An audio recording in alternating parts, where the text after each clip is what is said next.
Hello નમસ્કાર, cooking channel અનસોલિડ ફૂડ્સમાં તમારું સ્વાગત છે।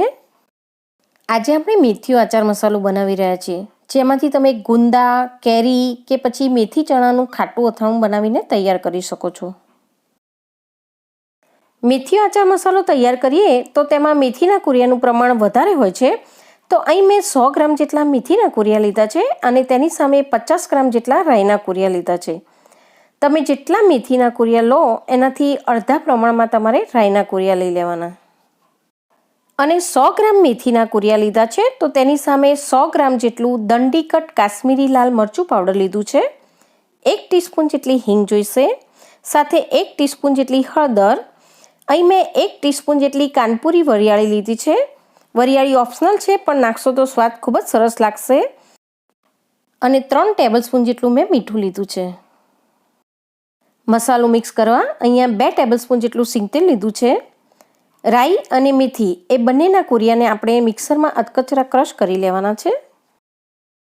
તો સૌથી પહેલાં આપણે તેલ ગરમ કરી લઈએ। થોડા મેથીના કુરિયા નાખી અને ચેક કરી લઈએ। આ રીતે કુરિયા તરત જ ઉપર આવી જાય। ગેસને બંધ કરી દઈએ અને તેલને ઠંડુ પડવા દઈએ। મીઠામાં થોડું ઘણું મોઇસ્ચર હોય છે, એટલે તેને શેકી લેવું ખૂબ જ જરૂરી છે। તો અહીંયા આપણે 1 જ મિનિટ માટે મીઠાને શેકી લેવાનું છે। મીઠું શેકશો એટલે એકદમ હલકું પડી જશે। તો 1 મિનિટ થઈ ગઈ છે, મીઠું શેકાઈ ગયું છે। ગેસને હવે આપણે બંધ કરી દઈએ।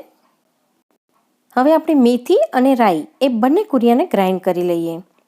બંને કુરિયાને થોડા કરકરા રહે એ રીતે ગ્રાઇન્ડ કરવાના છે।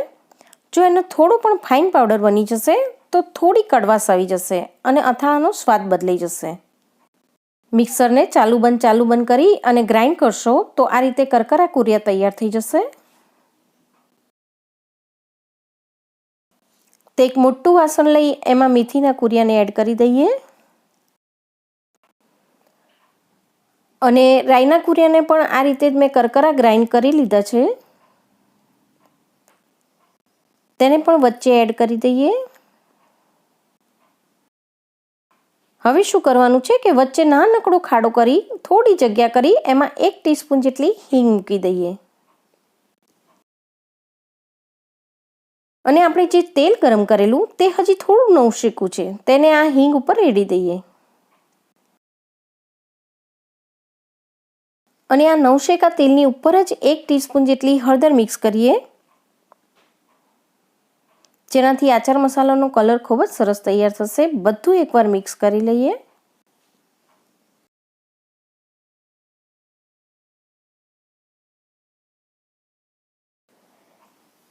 તેલને મસાલામાં મિક્સ કર્યા પછી એ થોડું ઠંડુ પડી જાય એટલે તરત જ આપણે તેમાં મરચું પાવડર એડ કરીએ અને સાથે જ હું અહીંયા 1 ટીસ્પૂન જેટલી કાનપુરી વરિયાળી મિક્સ કરી રહી છું। કાનપુરી વરિયાળી એકદમ ઝીણી હોય છે, એટલે મેં ગ્રાઇન્ડ નથી કરી। તમે ગ્રાઇન્ડ કરીને પણ વરિયાળી મિક્સ કરી શકો છો। અને હવે છેલ્લે આપણે જે મીઠું શેકીને રાખ્યું તે પણ ઠંડુ પડી ગયું છે, તેને પણ આચાર મસાલામાં મિક્સ કરી દઈએ। અહીંયા મેં લગભગ 30 ગ્રામ જેટલું મીઠું એડ કર્યું છે। 300 ગ્રામ જેટલો મસાલો તૈયાર થશે, તેમાં 30 ગ્રામ જેટલું મીઠું લીધું છે। આ મેથીનો મસાલો થોડો સોલ્ટી હોય તો ટેસ્ટમાં સારો લાગે છે। તો આ મેથી આચાર મસાલાને તમે એરટાઇટ ડબ્બામાં ભરીને 12 મહિના માટે સ્ટોર કરી શકો છો। આમાંથી તમે કોઈ પણ પ્રકારનું ઇન્સ્ટન્ટ આચાર તૈયાર કરી શકો છો કે આચારી સબ્જીમાં પણ મિક્સ કરી શકો છો। ખીચા પર કે ખાખરા પર પણ સ્પ્રિંકલ કરી શકો છો। તો આ રીતે ઘરે આચાર મસાલો બનાવશો તો તેની ક્વોલિટી પણ જળવાઈ રહે છે। તો જરૂરથી ટ્રાય કરજો। ફરી ચોક્કસ મળીશું એક નવી જ રેસીપી સાથે। Thank you.